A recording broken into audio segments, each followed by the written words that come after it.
Okay, so it's one pra, and the first lunar observance day of the new year. It's a new moon. Everything's new, but I thought I'd talk about the old a bit with having just returned from Thailand and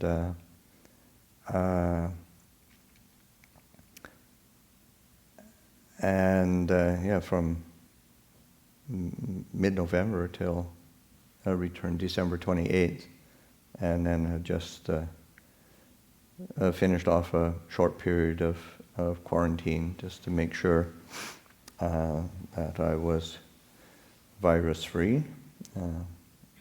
So that so I'm back into the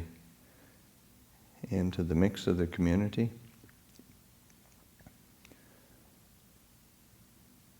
So yes, it was opportunity to, after 2 years, to go to Thailand. There was requests for me to go, and there was a lot of, and I think one of the things I want to focus on in terms of, nothing is accomplished. I mean, everything is accomplished through a collection or generation of various qualities, and particularly in doing something that is associated with Dhamma, then the qualities that are generated and are maintained in order for something that aligns with the Dhamma, then these are all very wholesome qualities. And when we have these wholesome qualities kind of gathering forces, then good things happen. So that's it's just as a general principle of in our life and the world to reflect on, and that to being attentive to the cultivation of these wholesome qualities. And certainly if you think in terms of everybody sort of wishes everybody Happy New Year, and then they tend to keep going around doing the same old things they used to do that didn't make them happy in the first place. So it's a very conditions aren't put in place, so that. But this trip was particularly because of the pandemic. Then it was very conscious that, say, the invitation was to, one, people were expressed that they would like me to go, they're missing me there, and would appreciate my presence, and they were willing to put in the effort and the conditions to make it as safe as possible, which was and that definitely was the case all throughout my trip. So there was a lot of generosity that was displayed, and a lot of attention to detail, a lot of care, a lot of kindness, and then the trip unfolded. So that it began with being, because as I was planning the trip, or people were planning the trip, it was required to have a 2-week quarantine, and so that the idea came that if I did my quarantine at a place which I knew in southern Thailand. It was sort of like a government-sanctioned, approved place of quarantine. It was also a very comfortable resort. So it was, and from there I was able to plug into the Thanksgiving retreat and help out.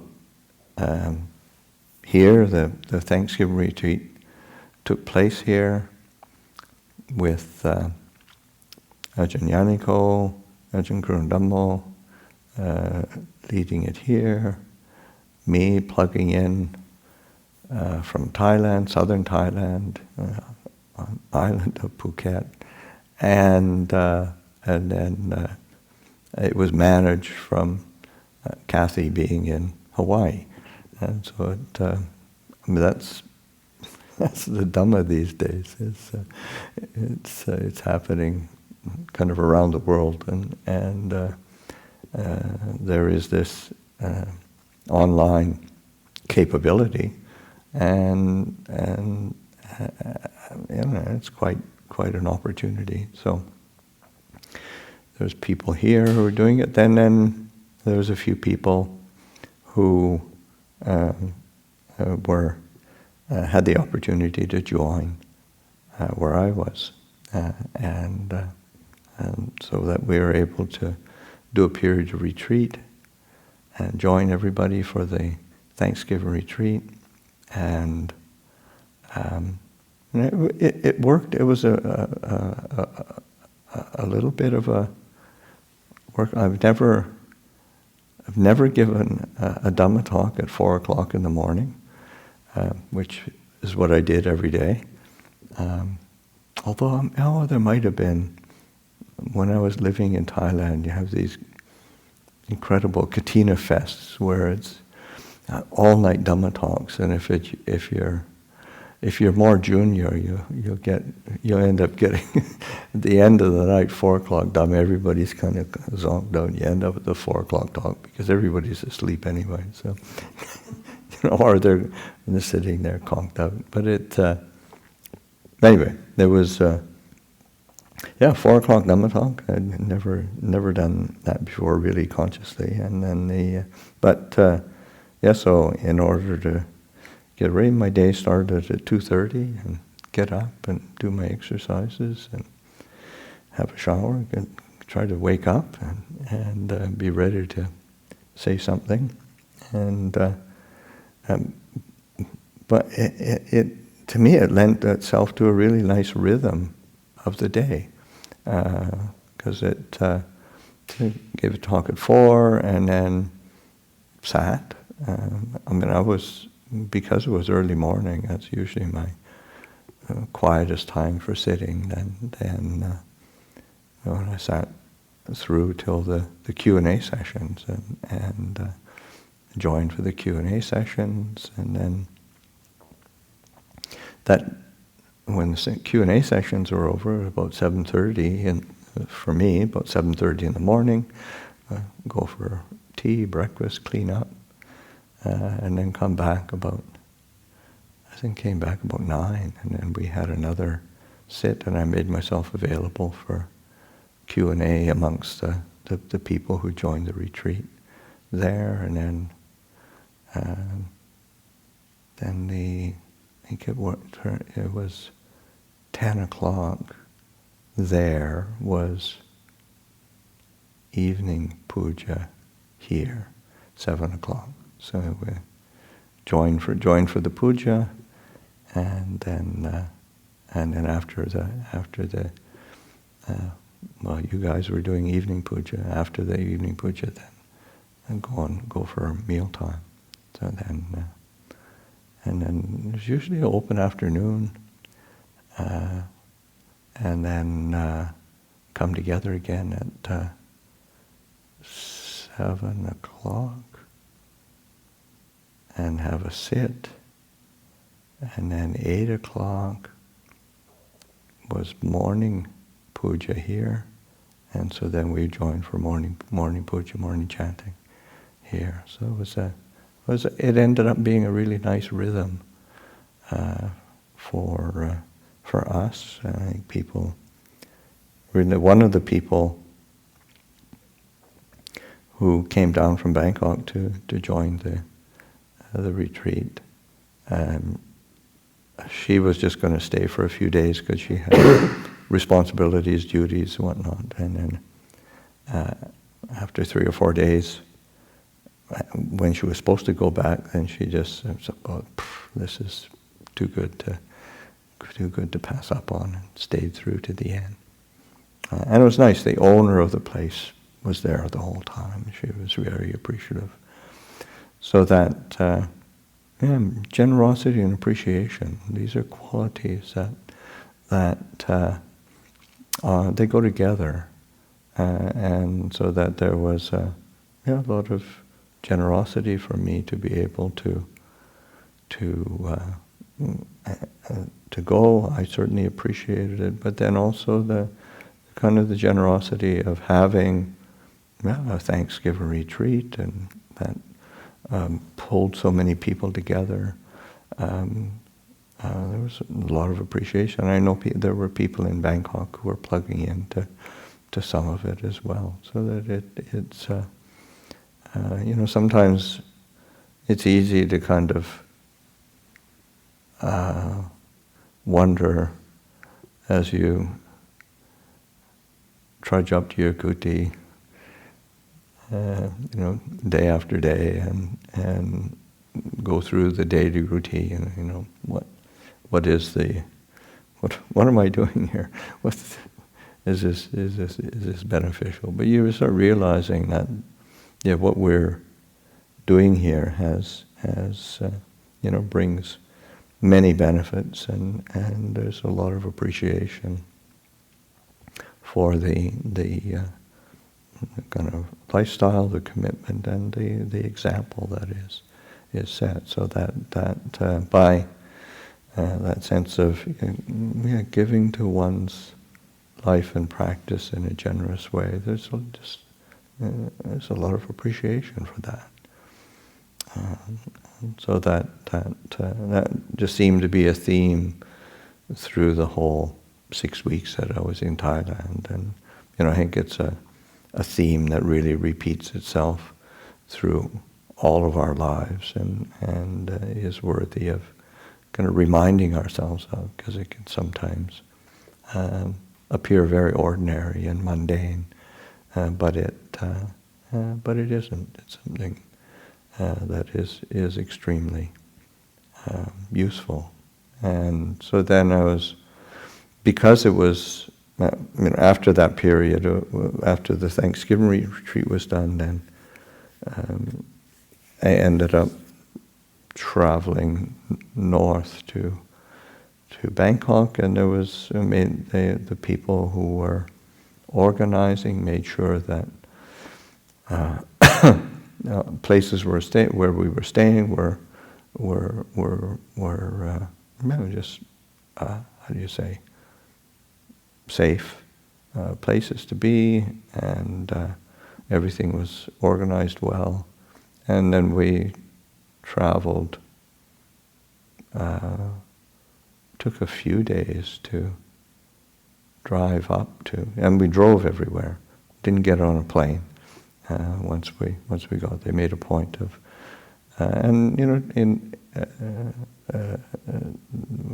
from beginning in south of Thailand, drove up, and I spent all my time in Thailand, in the northeast of Thailand. So have the opportunity to drive through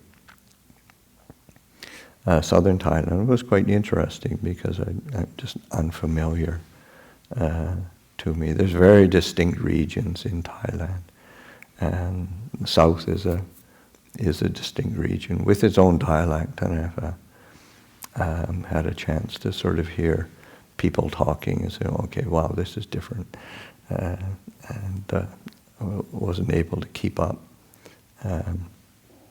Whereas, say, like some of the lay people who accompany me when we're in the Northeast, and the Northeasterners talk to me, and they don't understand. So it's there's distinct sort of dialogue. But it's nice to see that quite distinct geography and somewhat slight differences in culture. And then got up to Bangkok and was able to visit with people, particularly some elderly people who I've known for a long time,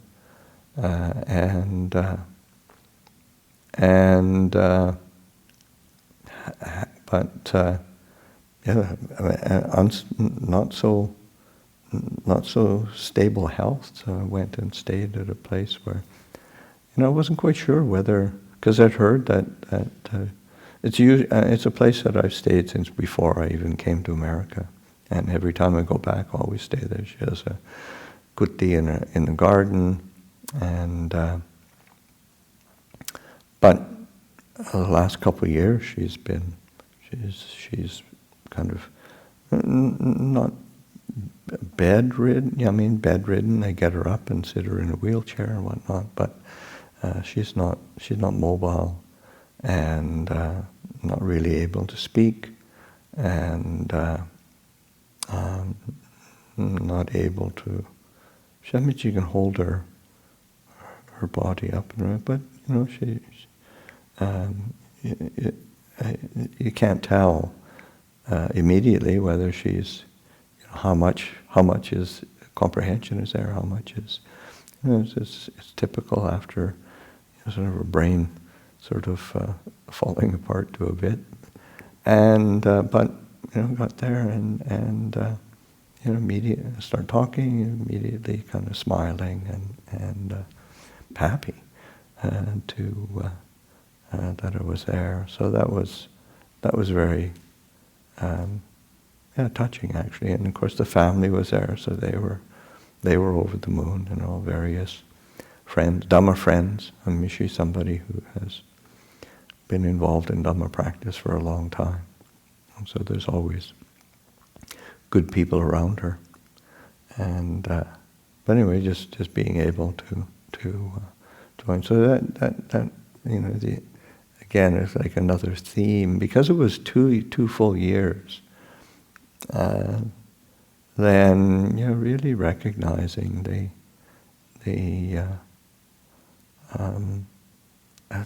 kind of incredible momentum of aging, sickness, and death. It's a when things change, quite slowly, and you're kind of right there with the process, and sometimes it's not noticed so strongly. But by being away and then returning, then changes are really very marked, and that's really a good thing, because the mind is resistant to recognizing that kind of change. It's like the tendency of the mind to gloss over impermanence.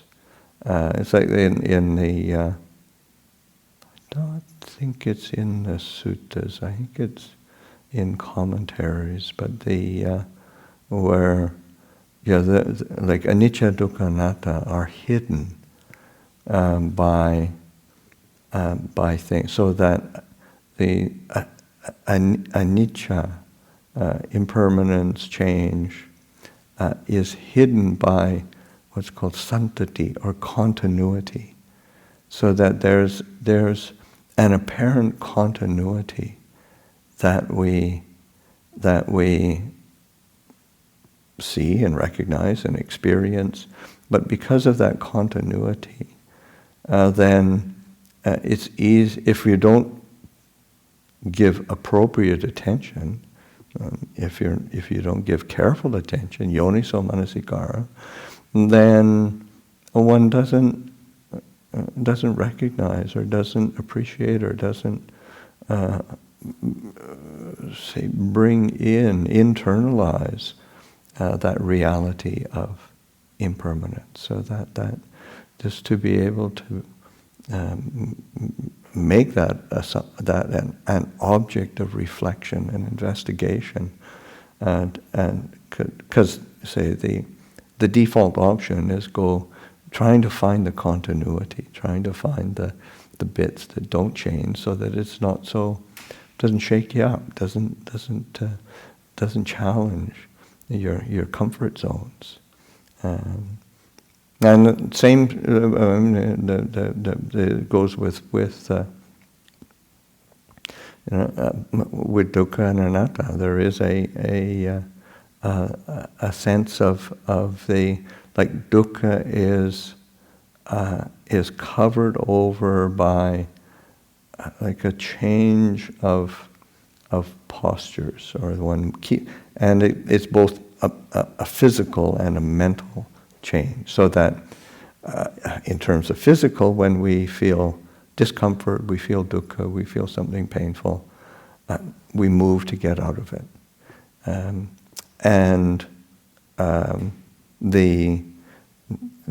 Mentally, we do the same thing.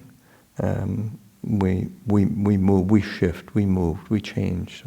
We try to get out of it in some way, shape, or form, so that we don't have to experience dukkha. We don't have to witness dukkha. The mind goes to a negating and covering it over and getting away from it. So that's we don't experience the dukkha, but that is not dukkha nirodha. That is just the cessation of. That's not the cessation of dukkha. It's the how do you say, the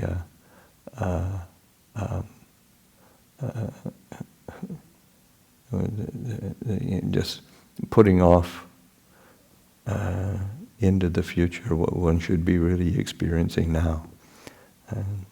And the same with anatta. That sense of self is covered over by a kind of experience of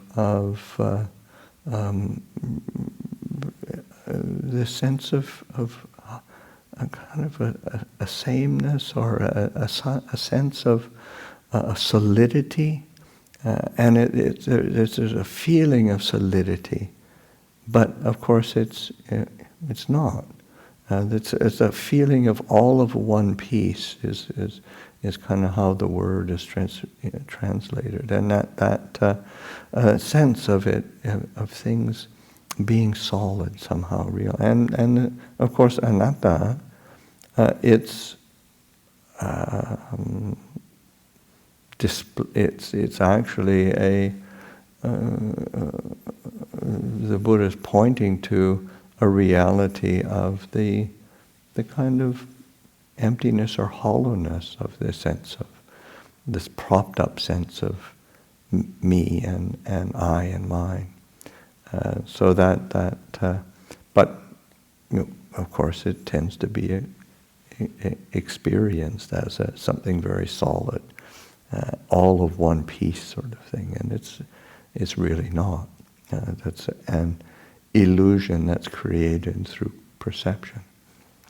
So anyway, that sense of being able to see things, stepping out of something and then coming back and experiencing it is a helpful way of looking at our experience through a lens of Dhamma. And of course we have that opportunity all the time, and because the Dhamma is visible here and now as we chant every day, but we need to be directing attention in that way, and so that for me this trip was also I mean, it was useful in many ways, but it was also useful for having been away for a while and just looking at things in a different light, and particularly seeing the connections and which I have very strongly in Thailand, and but how so many people are some. I went and visited many because there was no public talks or public retreats. Then I had much more time for visiting people who I did know quite well. So I had more time for them, and then people who monastics, monks, and nuns as well, who I haven't seen for a while, and I just had more time to visit, and which was quite wonderful. So they're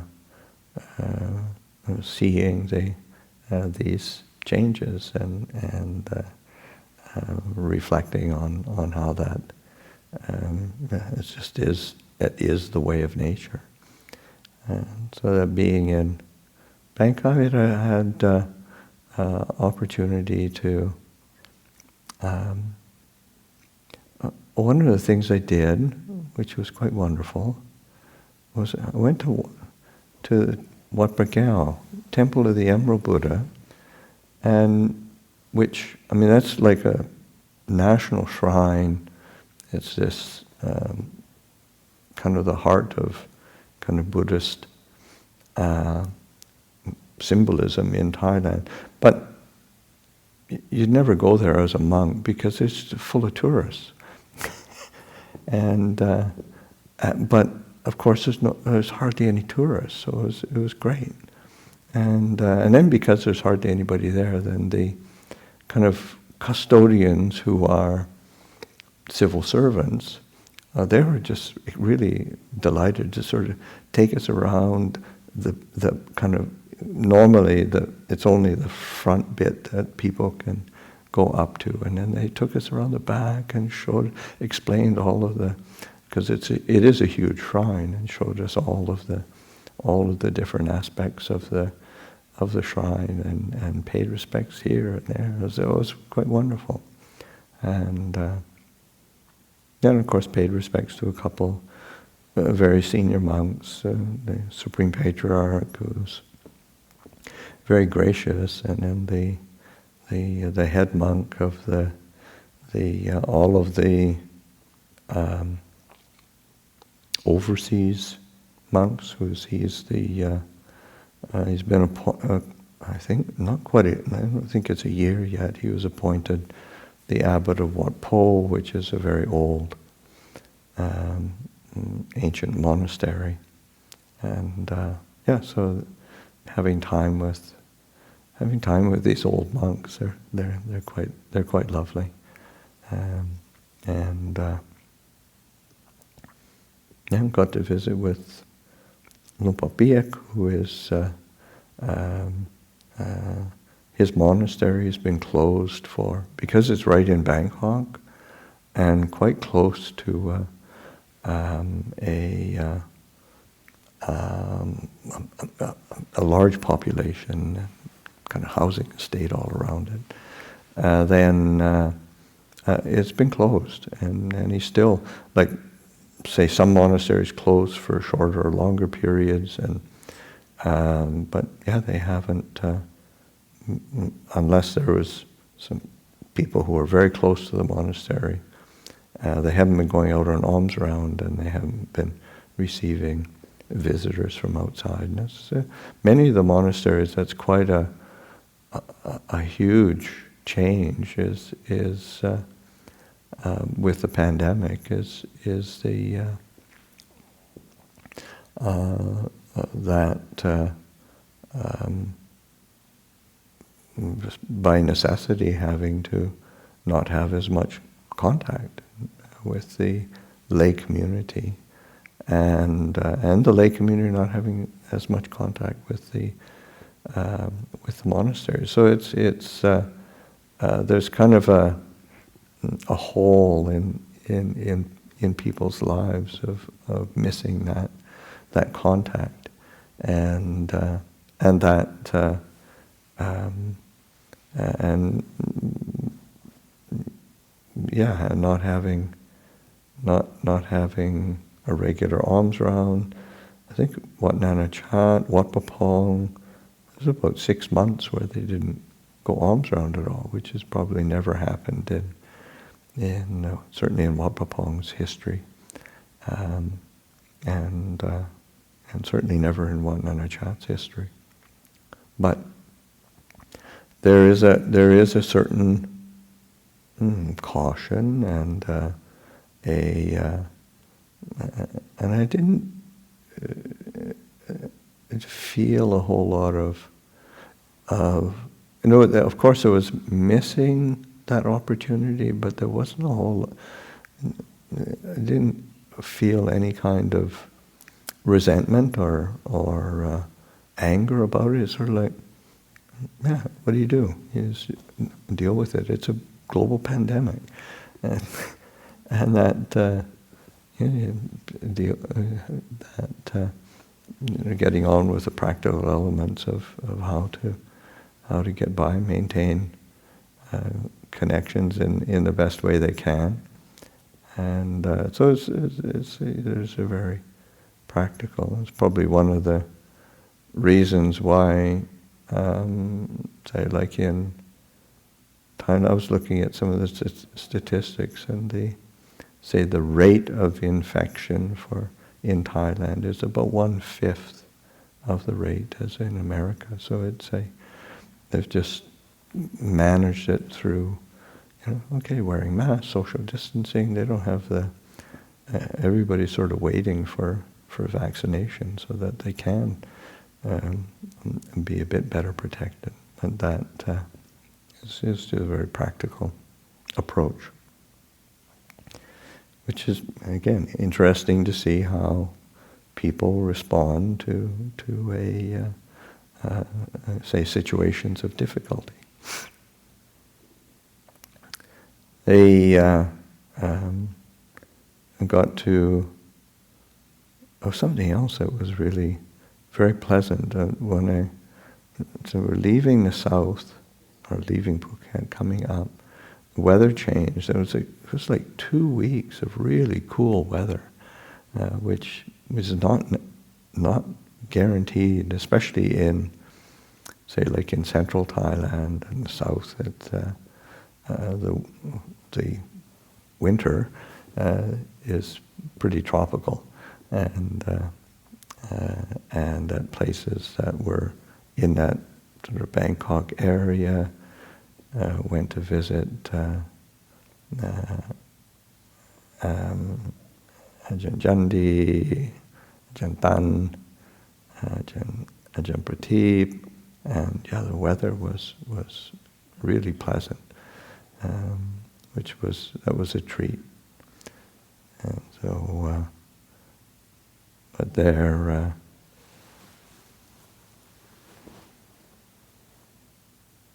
They are,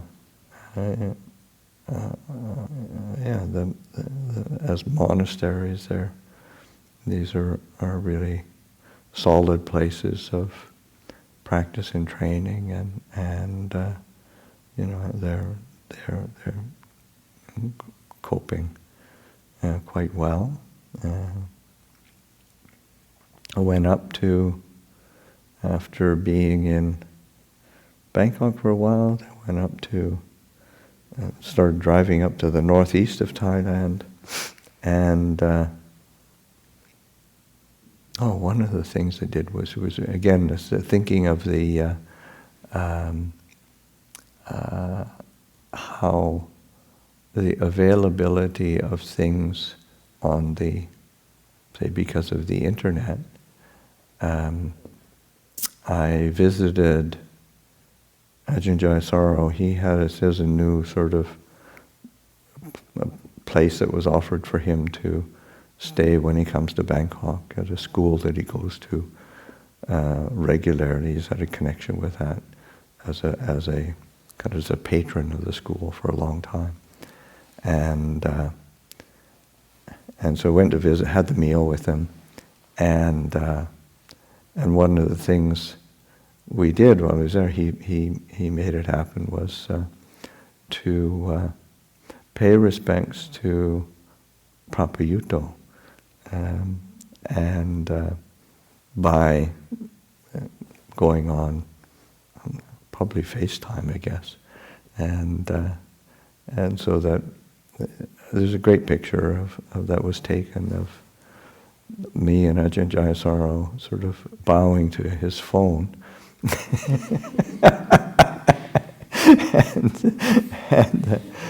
and having this opportunity to just have conversation and Dhamma talk and getting encouragement from Prapayutto, and because he's such a he's like a national treasure, and such a wonderful teacher and monk and example. So that was a real treat. Because his health is always compromised. He just doesn't have good health, and so in a period of pandemic, then he's even more kind of and very much needs to be shielded from contact from people. He doesn't have much of an immune system. But he's still incredibly tireless for teaching and writing and whatnot. So, but yeah, he's really very much a gem. So then went and visited like a couple monasteries that are associated with us on about halfway between Bangkok or maybe like a third of the way between Bangkok and Ubon, where Wat Nanachat, Wat Papong are, and then traveling on up to Ubon, settling into Wat Nanachat for it was like a full 10 days. Didn't go anywhere else, which I don't think since I left as the abbot, I don't think I've spent like a full 10 days there, not really going anywhere else. So that was a nice feeling to be able to be there and to stay. I mean, it's not that I didn't go anywhere, period, but that was the home base. Didn't stay outside that monastery, and was there for most days for the meal, and gave reflections to the community.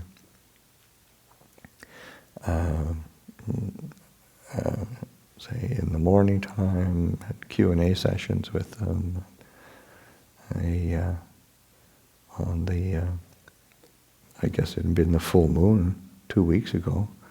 I was there and gave the morning talk to the lay people in Thai, gave afternoon talk to the monastic community in English, and I gave the evening talk to the lay people in Thai. So Ajahn Kevali put me to good use there, and that. So just being able to meet with people and just have that time. We did go and visit a few monasteries. Of course, paid respects to Lupa Liam a couple times, and I went to Wat Papong, and I went to monastery which he has built. He's finished building a jetty, and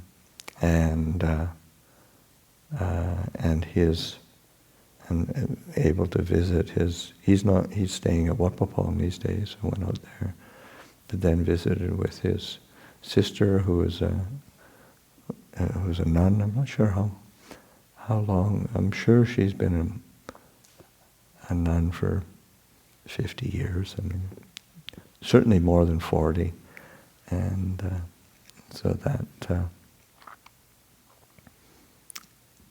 and she's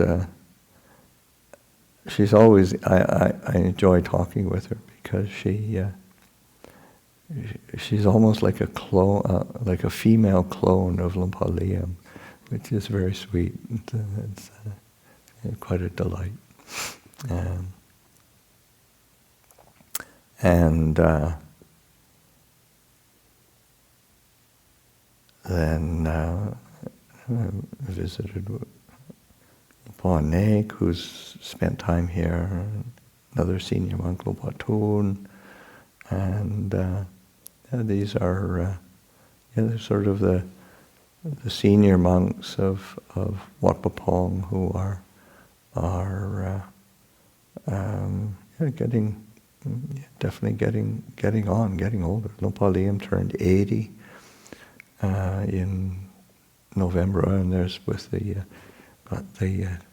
T-shirts from Luang Por Liam that they passed them out in Thai, and it was an English version was made, and it's available here. And but it was his the celebration for his birthday coincided with Katina, which the Western monks from Wat Nanachat were able to join, and it was a ceremony which I've only heard about when they do Katina, rather than, I mean, for us it's sort of like the cloth is offered and then you sew it, you wash it, you draw it out, you cut it, you sew it, you dye it, then it's offered before the next dawn. But this was what's called a Jula Katina, and it's prepared ahead of time by planting the cotton, and then it was all the area that all the cotton was planted was in the monastery. Villagers come and plant it and tend it, and then it's harvested and it's woven or spun and then woven into cloth, and then the cloth is. This is in. I don't know. Is it 24 hours? Have you seen one of these, Ajahn? Yeah. But everybody helps, and then this then it's offered as the Katina robe. But it's quite amazing. So that was in honor of sort of Katina, but then it coincided with Luang Por Liam's 80th birthday celebrations, and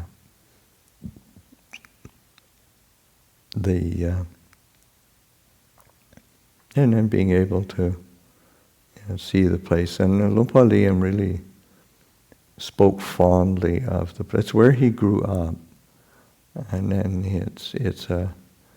I think it's a place that he really feels connected to, and he likes the way it's very rural, and there's lots of water around, so he feels that it's quite pleasant, cool. Air moves. He finds it very suitable. So he spent the last few years there.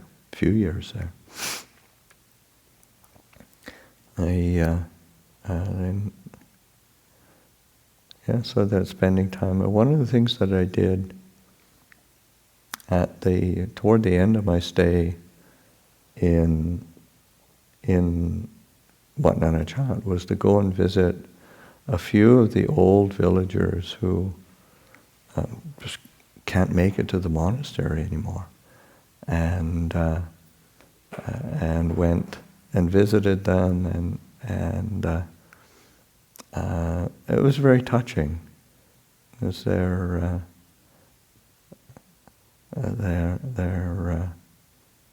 just the sense of, again, the sense of aging, sickness, death, but also the kind of connection that they feel to the monastery, to myself, their connection with the kind of Buddhism, Buddhist practice, and that whole that quality of, say, faith, devotion, a commitment that even coming toward the end of their life, and it affects not just them personally, but seeing. That was one of the comments that Ajahn Kevali made as because he joined me.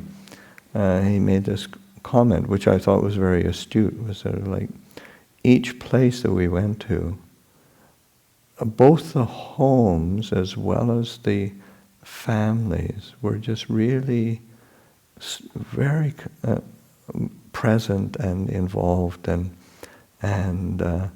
just had this really solid feeling of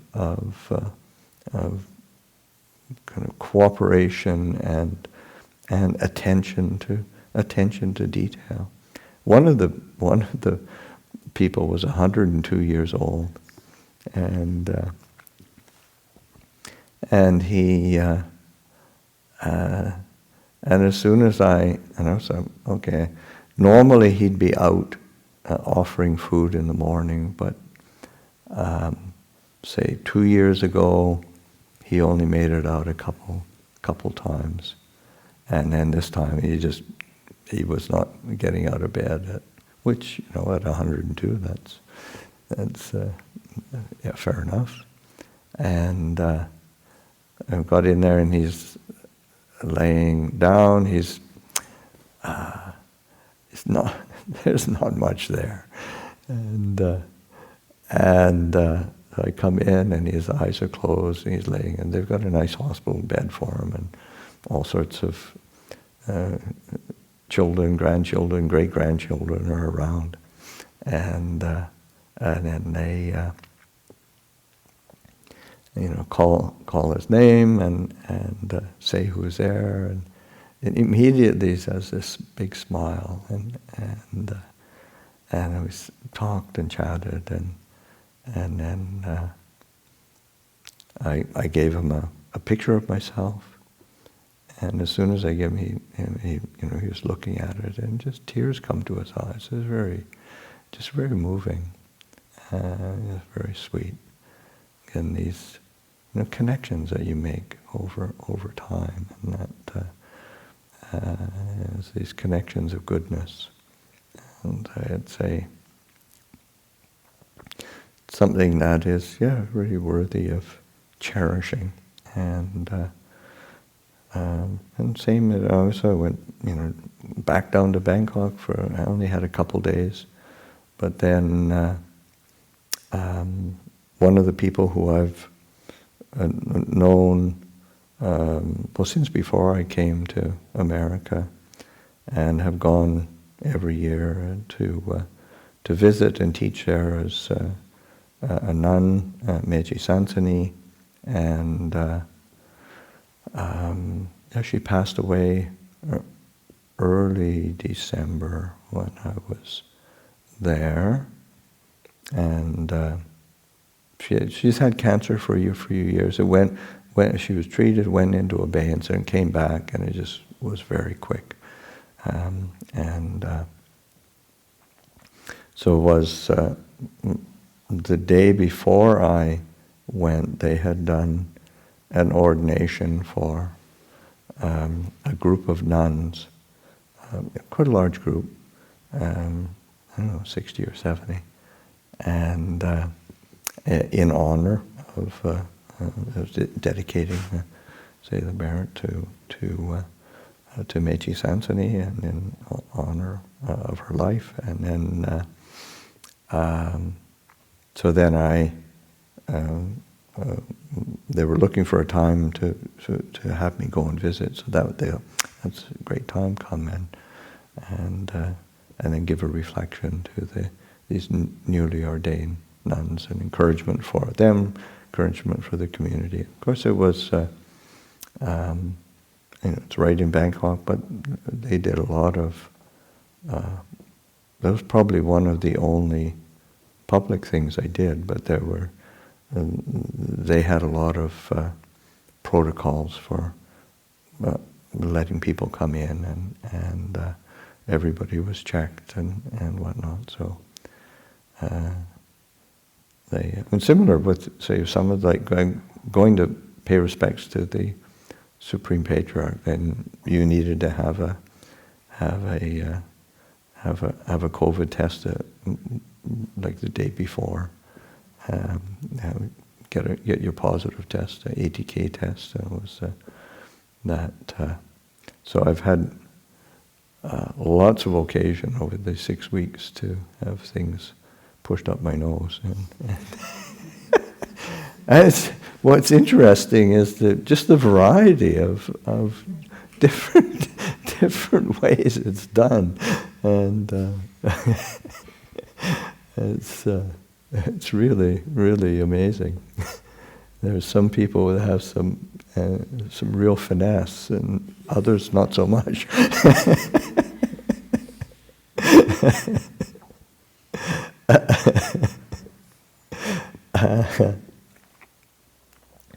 Anyway, it was great to be able to go and visit and to be there. I felt it was very useful, and when the idea was first floated, it was sort of, okay, is this a good thing or not? Is this a good time to do it? And well, not sure, but having gone, it felt it was okay. It was very much a good thing to have done, and it ended up being. There are ways of doing it so that one can be circumspect and attentive to surroundings, attentive to detail, and come back here quite kind of safe and sound. So it's nice to be back, and to be back into the community, and to be here to join the winter retreat. So just offer that for reflection this evening.